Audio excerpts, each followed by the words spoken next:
ये सब हो रहा है। ठीक है, यहाँ तक कि किसानों के नाम पर राजनीति करने वाले नेताओं की जनसभा में अपने अधिकारों की मांग करते हुए किसान पेड़ में लटक कर आत्महत्या कर लेते हैं। यानी कि अब हम यहाँ देखते हैं कि जो किसान है, किसानों के नाम पर जो है वोट मांगे जाते हैं। किस तरह से जो नेता लोग होते हैं वो वोट मांगते हैं कि हम किसानों के लिए ये करेंगे वो करेंगे, मगर कुछ नहीं करते।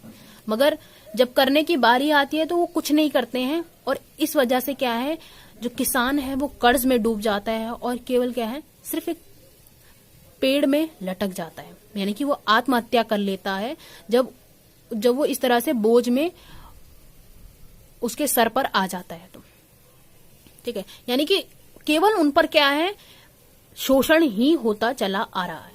फिर भी सत्ता कुंभकर्णी नींद में सो रही है। जय जवान जय किसान का नारा उद्घोषित करते हुए भले ही किसान को आधुनिक युग का महानायक घोषित किया गया हो, लेकिन व्यक्ति के रूप में, एक वर्ग के रूप में उसकी निजी और सामाजिक तौर पर जितनी क्षति हुई है वह अकल्पनीय है। उसकी शायद ही कभी भरपाई हो सके।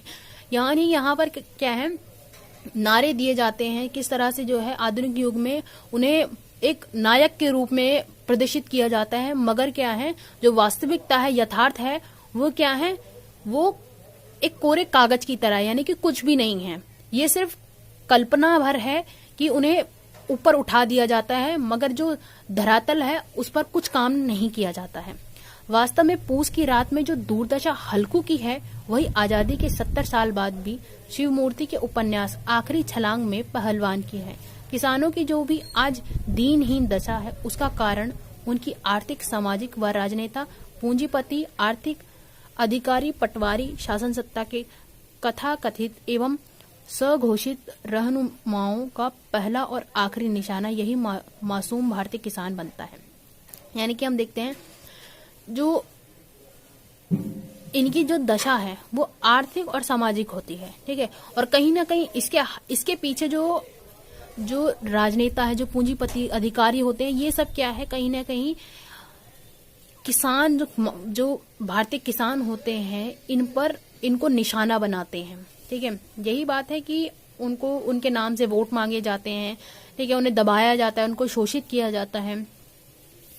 ठीक है, महंगाई भार हो या प्राकृतिक आपदा हो, दंगा फसाद हो या आगजनी, दिशाहीन सरकारी नीतियों को मार या अन्य तकलीफें, सबसे पहले इसका असर शिकार क्या है, कौन होता है, किसान होता है। यानी कि इसका सबसे पहला शिकार जो है किसान ही होता है, चाहे कुछ भी हो।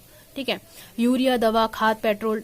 अब होता कैसे है, वो ये है कि महंगाई पड़ती है तो क्या है, कभी कभी चीजें जो है भले ही महंगी पड़ जाए, मगर जो किसान है उन्हें अपनी चीजें सस्ते दामों में बेचनी पड़ती है। कोई प्राकृतिक आपदा आ जाए, सरकार कोई ज्यादातर मदद नहीं करेगी, तो क्या है, उन्हीं पर, जो किसान होते हैं, उन्हीं पर आफत आती है। ठीक है, उपज नहीं होगी, उपज कम होगी, जिस वजह से क्या है, घर नहीं चल पाएगा।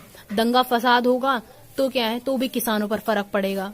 ठीक है, तो इस तरह से क्या है, कहीं ना कहीं जो किसान है उन पर बहुत ज्यादा प्रभाव पड़ता है। यूरिया, दवा, खाद, पेट्रोल, डीजल से लेकर स्कूल कॉलेज की फीस के दाम बढ़ने से सीधी मार उसी पर पड़ती है। अब देश को किसान एवं आमजन यह सब कुछ धीरे धीरे समझ चुका है कि स्वतंत्र भारत की समस्त विकास नीतियां उसके हक में बनती हैं।